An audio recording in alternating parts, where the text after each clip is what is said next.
to another AP Chemistry video. Today is going to be a bit of a quicker video, but we're going to be going over some important stuff like polarity. So, to start, we're going to be looking at electronegativity values in this video. So, polarity is essentially based off of these values, and this entire table, it's pretty easy to find online, and this is kind of the table that you're going to use to be able to, even access these values. So, generally, if the electronegativity is difference in electronegativity between two different ions is 0.0 to 0.39, the bond is considered non-polar covalent. If it's between 0.5 and 1.67, the bond is considered polar covalent. And if it's greater than 1.7, it's considered ionic. Now, some people say that if it's greater than 2, it's considered ionic, but as long as you're in the general range, it's fine. And as long as you know that higher is ionic, higher electronegativity difference is ionic, and less means nonpolar, that's all you really need to know. So yeah, exact values can vary a little bit.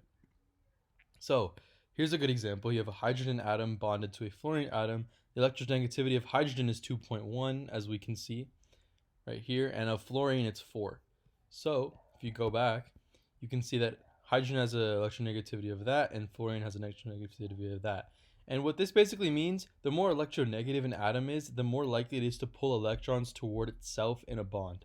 So this little sign basically means partial. So hydrogen in this case is going to have a partial positive charge because the electrons are going to be pulled more towards fluorine because it has a higher electronegativity. So the electrons are going to pull more towards fluorine, and because electrons are negative, the fluorine is going to have a partial negative charge. Now, it's not a full negative charge because just because something has a higher electronegativity doesn't necessarily mean that it's going to take all the electrons. It means it's going to pull them closer to itself.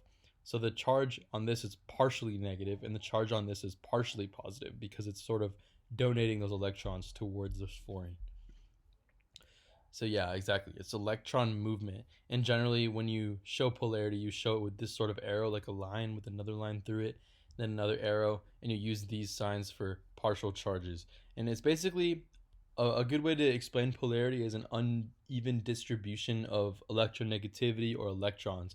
So it's sort of unevenness. If something's uneven, then it's polar. So there are some cases where there's tons of atoms and it's actually a non-polar molecule. So look at this one. This carbon, right? Carbon does have a higher electronegativity than hydrogen, as if you go here, you can see carbon will have a electronegativity of about 2.5. So it is going to be a non-polar or a polar covalent bond. It's not ionic by any means like this HF bond is. But the hydrogen atoms are going to lose their electrons. Not lose, but more push them towards this carbon who wants the electrons more. So carbon's going to hold a partial negative charge. But because CH4 has an even Lewis dot structure, or sort of even structure where it's kind of balanced, right? If you think about it this in like a physics way, if you have one arrow pointing down and one arrow pointing up, those arrows are going to cancel out. And then the left and the right arrow are going to cancel out as well. So basically, this entire molecule is going to just be sort of even, symmetrical. And by the way, this is methane. So if you ever hear methane, you should know that it's a sort of even molecule. So yeah, if you have a bond like NH3, since the nitrogen is more electronegative than hydrogen, it's going to have a partial negative charge because it's going to pull the electrons toward it. And NH3 is actually a polar molecule because you're going to have this canceling with this, and then this is going to be moving this way. So there's nothing to cancel with it. So it's going to be an overall polar molecule. And this is also called a dipole. So there's like a net dipole. And what that means is it basically moves upwards. So I drew this little arrow. Net movement of electrons is upwards. So in a scenario like this, there's actually no net dipole, and it's the same electronegativity, right? Because if you have an oxygen bonded to an oxygen, they're both the same electronegativity. They're both equally as likely to pull electrons toward themselves. So the electrons aren't really going to be pulled towards either one. They're just going to be kind of in the middle.